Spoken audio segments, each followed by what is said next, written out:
여러분은 어렸을 때 가장 기억에 남는 설교가 무엇인가요? 저는 어렸을 때 가장 기억에 남는 설교 중 하나는 11조를 많이 하면 복을 받고 11조를 하지 않으면 하나님께 혼난다라는 것이었습니다. 그래서 지금까지 하나님께 혼나지 않고 작은 돈이라도 열심히 11조를 해왔습니다. 그렇다면 과연 11조를 안 하면 하나님께 벌을 받고 많이 하면 복을 받을까요? 라는 의문점을 가지는 분이 많으실 것 같다고 생각이 됩니다. 그래서 오늘은 성경에서 말하는 11조가 무엇인지, 역사적으로 11조는 어떻게 강조되었는지, 현대를 살아가는 우리는 11조를 해야 하는지 세 단계로 나눠서 설명하려고 합니다. 우선 11조의 정의를 먼저 알아보겠습니다. 11조란 기독교에서 자신의 수입의 10%를 헌금으로 하나님께 드리는 것을 말합니다. 요즘 사람들은 현금, 수표, 더 나아가서 주식으로도 드리는 경우들도 많이 있습니다. 어떤 분은 헌금을 상품권으로도 드리는 것이 가능한지 묻기도 합니다. 팬데믹 이후에 온라인 가상계좌가 많이 생겼고요. 또한 온라인 가상계좌로 11조라는 경우도 많이 늘어났습니다. 하지만 과거의 11조란 농사를 지어서 나온 수확물의 10분의 1을 뜻하는 것이었습니다. 또한 목축업을 하는 사람들은 첫 새끼를 하나님께 바치고 혹은 목자의 지팡이 아래로 통과하는 것 중에서 10번째의 것을 드리는 것이 원칙이었습니다. 성경에서는 11조가 최소 33회 이상 등장하는데요. 특별히 모세가 11조에 대해서 많이 언급합니다. 모세가 말했던 11조의 원리가 무엇인지를 우리가 먼저 찾아보도록 하겠습니다. 처음 11조에 대해서 언급된 것은 창세기 14장입니다. 아브라함이 이젠 살렘의 왕이자 제사장인 멜기세덱에게 전리품의 10분의 1을 바쳤다는 것으로 시작되었는데요. 멜기세덱이라는 뜻은 정의의 왕이라는 의미가 담겨져 있습니다. 따라서 아브라함이 전쟁에서 승리하게 하신 하나님께 감사하다는 표현으로 11조를 드렸다는 것이 일반적인 해석입니다. 창세기 14장 17절부터 20절을 참고하시면 되겠습니다. 또한 야곱은 형과 아버지를 속이고 축복을 가로채고 나서 그 교활함으로 에서는 도망가게 됩니다. 도망자 신세가 된 야곱은 산전수전을 다 겪은 후에 베델, 그러니까 하나님의 집이라는 곳인데요. 베델에 도착해서 하나님의 도우심이 없이는 안 된다는 것을 깨달았습니다. 그는 그곳에서 제단을 쌓고 11조를 약속합니다. 창세기 28장에 나오는데요. 참고하시면 되겠습니다. 창세기뿐만 아니라 모세는 레위기, 민수기 또한 신명기에서도 11조에 대해서 언급합니다. 모세는 레위기를 통해 11조는 하나님의 것임을 강조하고 있습니다. 또한 모세는 레위기에서 11조는 여호와의 거룩한 것으로 여기며 토지에서 난 것과 또한 가축을 여호와께 드리도록 지시합니다.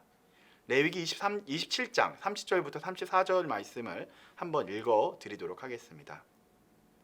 그리고 그 땅의 10분의 1, 곧 땅의 곡식이나 나무의 열매는 그 10분의 1은 여호와의 것이니리 여호와의 성물이라. 또 만일 어떤 사람이 그의 11조를 물으려면 그것의 5분의 1을 더할 것이요 모든 소나 양의 11조는 목자의 지팡이 아래로 통과하는 것의 10번째의 것마다 여호와의 성물이 되리라. 그 우열을 가리거나 바꾸거나 하지 말라. 바꾸면 둘 다 거룩하리니 무르지 못하리라. 이것은 여호와께서 시내산에서 이스라엘 자손을 위하여 모세에게 명령하신 계명이니라. 레위기를 통해서 11조는 하나님의 것이며 거룩한 것임은 우리가 살펴보았습니다. 모세는 민수기에서도 11조에 대해서 언급합니다. 그 당시 이스라엘 백성들은 죄로 인해서 회막 근처에 올 수 없었습니다. 그래서 구별된 레위 지파와 제사장 아론만이 회막에서 여호와를 섬기는 일을 대신하였습니다. 이스라엘 백성들 중 레위 지파를 제외한 다른 지파들은 땅을 분배받았지만 레위 지파는 그 땅을 분배받지 못했습니다. 그 이유는 구별되어 여호와를 섬기는 일에 집중할 수 있도록 했기 때문입니다. 그래서 레위인들의 생계비가 필요했는데요. 따라서 그 비용은 이스라엘 백성들이 갖고 온 11조로 충당하게 되었습니다. 레위기 18장 20절부터 32절을 참고하시면 되겠습니다. 마지막으로 모세는 신명기를 통해서도 11조를 어디에 사용해야 하는지를 설명합니다. 먼저 신명기 14장 28절부터 29절을 읽어드리도록 하겠습니다.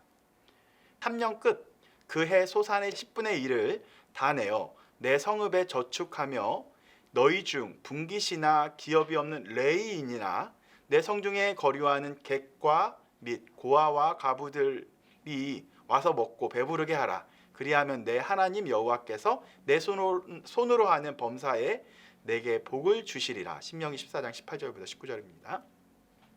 11조를 레위인과 객과 고아 그리고 가부들을 먹이는 데 사용했다는 것을 말해주고 있습니다. 여기서 나오는 객과 고아 가부는 소외된 이웃을 말할 때 사용하는 표현들입니다. 그들을 위해서 사용했다는 것을 알 수 있는데요. 오늘날의 구제 사역과 관련된다는 것을 우리는 알 수 있을 것입니다. 두 번째로 신명기 14장 22절부터 23절에도 있는데 한번 보도록 하겠습니다. 너는 마땅히 매년 토지 소산의 11조를 드릴 것이며 내 하나님 여호와 앞 곧 여호와께서 그의 이름을 두시려고 택하신 곳에서 내 곡식과 포도주의 기름의 10분의 1을 먹으며 또 내 소와 양의 처음 난 것을 먹고 내 하나님 여호와 경외하기를 항상 배울 것이니라. 이스라엘 백성들은 11조를 드리며 여호와를 경외하기를 배우게 됩니다. 다시 말해 11조를 통해서 여호와를 경외하는 것을 배우게 된다는 것이죠. 이는 구약을 통해 요약할 수 있습니다. 지금까지 했었던 것을 요약할 텐데요. 첫째는 뭐냐면요. 11조는 자발적인 신앙 고백이었습니다.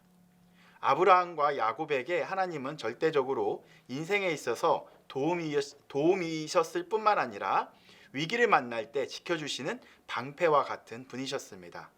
그 하나님께 자신의 소산이 여호와께로부터 왔음을 고백하고 그의 인생이 여호와의 손에 달려있음을 고백하는 신앙 고백의 표현입니다. 둘째는 11조는 회당과 소외된 자들을 위해서 사용되었습니다. 11조는 드리는 것도 중요하지만 사용의 용도도 매우 중요합니다. 레위인들과 제사장들의 몫으로 사용되면서 동시에 나그네와 이방인 그리고 과부를 위해서 사용됨을 통해 하나님께서는 여전히 교회와 소외된 자들에게 관심이 있으심을 알 수 있게 됩니다.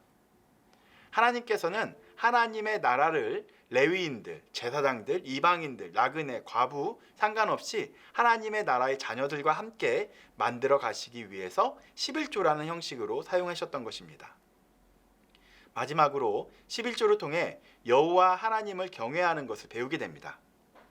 단순히 11조는 율법의 한 부분이 아닙니다. 이스라엘 백성을 제도를 통해 하나님을 경외하는 것을 매번 배우게 된 것입니다. 최소한 11조라는 제도를 통해 그들은 추수를 하면서요 하나님을 기억하고 그분을 예배하는 모습을 훈련하고 배우게 되었습니다. 구약을 통해 특히 모세 오경을 통해 11조의 의미에 대해서 우리가 한번 살펴보았습니다. 11조란 매우 소중하고 귀한 제도였는데 신약에 가서 많이 변질되었음을 우리가 발견하게 됩니다. 다음 주에는 신약 시대와 교회의 역사 안에 11조가 그리고 현대에 사는 우리는 11조를 어떻게 생각해야 하는지 또한 알아보는 시간을 갖도록 하겠습니다. 이 외에도 궁금한 점이 있으면 댓글로 말씀해 주시면 감사하겠습니다. 다음 주에 뵙겠습니다. 감사합니다.